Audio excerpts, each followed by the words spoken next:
امورا اور صالح کے جانے کے بعد میں نائمہ کو لے کر حوض کے کنارے ایک جگہ بیٹھ گیا. میں نے اس سے کہا, تمہیں معلوم ہے تم کیا کر رہی ہو؟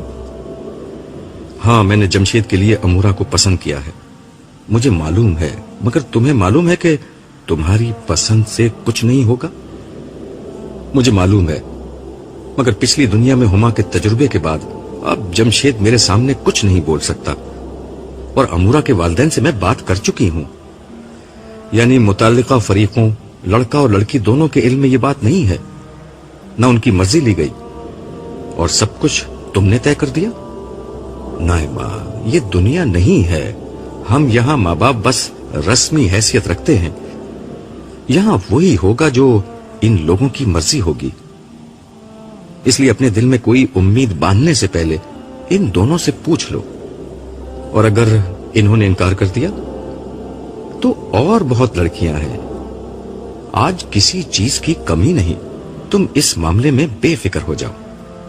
نائمہ خاموش ہو گئی, مگر اس کا ذہن ابھی تک اپنی بہو میں الجھا ہوا تھا. میں نے اسے دیکھتے ہوئے کہا, نائمہ, ہمیں پہلی دفعہ یہاں تنہائی میسر آئی ہے. تم کچھ دیر کے لیے اپنی مادرانہ شفقت کو کونے میں رکھ دو اور یہ دیکھو کہ یہاں کتنا اچھا ماحول ہے. پھر میں نے اس سے کہا, تمہیں یاد ہے نائمہ, ہم نے کتنے مشکل وقت ساتھ ساتھ دیکھے تھے. خدا کا پیغام اس کے بندوں تک پہنچانے کے لیے میں نے اپنی زندگی لگا دی, اپنا کیریئر, اپنی جوانی, اپنا ہر سانس اسی کام کے لیے وقف کر دیا. مگر دیکھو نائمہ, میں نے جو سودا کیا تھا اس میں کوئی خسارہ نہیں ہوا. میں تم سے دنیا میں کہا کرتا تھا نا کہ جو خدا کے ساتھ سودا کرتا ہے وہ کبھی گھاٹا نہیں اٹھاتا. دیکھو, ہم ہر خسارے سے بچ گئے. کتنی شاندار کامیابی ہمیں نصیب ہوئی ہے. ہم جیت گئے نائمہ, ہم جیت گئے. اب زندگی ہے موت ختم, اب جوانی ہے بڑھاپا ختم, اب صحت ہے بیماری ختم, اب امیری ہے غربت ختم, اب ہمیشہ رہنے والی خوشیاں ہیں اور سارے دکھ ختم. مجھے تو اب کوئی دکھ یاد بھی نہیں آ رہا. ہاں, آج کسی جنتی کو نہ دنیا کا کوئی دکھ یاد ہے اور نہ کسی جہنمی کو دنیا کا کوئی سکھ یاد ہے. دنیا تو بس ایک خیال تھی, خواب تھا, افسانہ تھا, سراب تھا. حقیقت تو اب شروع ہوئی ہے, زندگی تو اب شروع ہوئی ہے. ذرا سامنے دیکھیے, سما بدل رہا ہے. میں نے اس کے کہنے سے توجہ کی تو احساس ہوا کہ واقعی اب شام ڈھلنے کے بالکل قریب ہو چکی ہے. اب مغرب کے جھٹپٹے کا سا وقت ہو رہا تھا. مجھے احساس ہوا کہ یہ تبدیلی کسی اہم بات کا پیش خیمہ ہے. پیچھے سے ایک آواز آئی. ہاں, تم ٹھیک سمجھے, یہ صالح کی آواز تھی. وہ میرے قریب بیٹھتے ہوئے بولا, اس تبدیلی کا مطلب یہ ہے کہ حساب کتاب ختم ہو رہا ہے. تمام لوگوں کا حساب کتاب ہو چکا ہے. پہلے یہ بتاؤ, تم امورا کو چھوڑ کر کہاں رہ گئے تھے؟ تم نہ پانی پینے جا سکتے ہو, نہ بیت الخلا جانا تمہارے لیے ممکن ہے. پھر تم تھے کہاں؟ میں امسائل کے ساتھ تھا. اس کے ساتھ ہی امسائل پیچھے سے نکل کر سلام کرتا ہوا سامنے آ کر کھڑا ہو گیا. یہ میرے الٹے ہاتھ کا فرشتہ تھا. میں نے سلام کا جواب دیا اور ہنستے ہوئے صالح سے دریافت کیا, ان کی وجہ نزول؟ حساب کتاب ختم ہو چکا, اب تمہیں پیش ہونا ہے. ہم دونوں مل کر تمہیں اللہ تعالیٰ کے حضور پیش کریں گے. پیشی کا سن کر مجھے پہلی دفعہ گھبراہٹ ہوئی. میں نے گھبرا کر سوال کیا, حساب اتنی جلدی کیسے ختم ہو گیا؟ میں تمہیں پہلے بتا چکا ہوں کہ یہاں وقت بہت تیزی سے گزر رہا ہے اور حشر میں وقت بہت آہستہ. اس لیے جتنا عرصہ تم یہاں رہے ہو اتنے عرصے میں وہاں حساب کتاب ختم ہو چکا. وہاں میرے پیچھے کیا ہوا تھا؟ تمام امتوں کا جب عمومی حساب کتاب ہو گیا تو میدان حشر میں صرف وہ لوگ رہ گئے جو ایمان والے تھے, مگر ان کے گناہوں کی کثرت کی بنا پر انہیں روک لیا گیا تھا. آخرکار حضور کی درخواست پر ان کا بھی حساب ہو گیا. اب آخر میں سارے انبیاء اور شہداء پیش ہوں گے. کیا شہید وہ لوگ ہیں جو اللہ کی راہ میں قتل ہوئے؟ نائمہ نے صالح سے سوال کیا. نہیں، یہ وہ شہداء نہیں. وہ بھی بڑے اعلیٰ اجر کے حقدار ہوئے ہیں، مگر یہ شہداء حق کی گواہی دینے والے لوگ ہیں. یعنی انہوں نے انسانیت پر اللہ کے دین کی گواہی کے لیے اپنی زندگی وقف کر دی تھی. یہی وہ لوگ ہیں جنہوں نے انبیاء کے بعد ان کی دعوت کو آگے پہنچایا. کیا ان کا بھی حساب ہوگا؟ میں نے سوال کیا، کیونکہ مجھ پر حساب کے تصور سے گھبراہٹ طاری تھی. نہیں، بس بارگاہ ربوبیت میں ان کی پیشی ہوگی اور ان کی نجات کا اعلان ہوگا. لیکن اللہ تعالیٰ رب العالمین اور مالک کل ہیں. وہ جب چاہیں جس کا چاہیں حساب کر سکتے ہیں. کوئی بھی ان کو روک نہیں سکتا. میں خدا کے اختیار کا بیان کر رہا ہوں، یہ نہیں کہہ رہا کہ اللہ تعالیٰ یہ کریں گے. دراصل اب جنت و جہنم میں داخلے کا وقت آ رہا ہے. چنانچہ اب اہل جنت اور اہل جہنم سب کو میدان حشر میں جمع کر دیا جائے گا. ان سب کے سامنے انبیاء اور شہداء کی کامیابی کا اعلان ہوگا. پھر گروہ در گروہ وہ نیک و بد لوگوں کو جنت و جہنم میں بھیجا جائے گا، جس کے بعد ختم نہ ہونے والی زندگی شروع ہو جائے گی.